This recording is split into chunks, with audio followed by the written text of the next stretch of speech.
मला जर तुम्हाला समजून घ्यायचं असेल तर एक मी माझे बसलेले गुरुजन वर्ग हे तुमचे गुरुजन वर्ग आणि माझे पण गुरुजन वर्ग. तर बाबासाहेब आंबेडकर काय म्हणतात, आयुष्याच्या शेवटच्या क्षणापर्यंत प्रत्येक व्यक्ती हा विद्यार्थी असतो.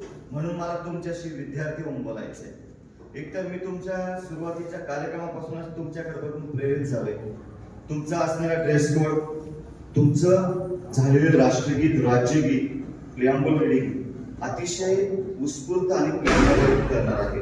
म्हणून माझ्या विद्यार्थ्यांमध्ये 30-40 मिनिटाच्या वर बसण्याची आमच्यात क्षमता नसते, बरोबर की नाही? पण ती क्षमता टिकून राहून तुम्ही एकाग्र राहाल, तुम्ही मनापासून मला समजून घ्याल, माझं म्हणणं ऐकून घ्याल, याचा मला विश्वास आहे. मग येणारे 30 ते 35 मिनिटं तुम्ही मला एकाग्रतेची साथ द्याल? नक्की? तुमचे मुख्याध्यापक आणि शिक्षक आहे म्हणून तर नाही बोलत ना? नक्की? असं नेहमी गुरुजनांना ऐकतात.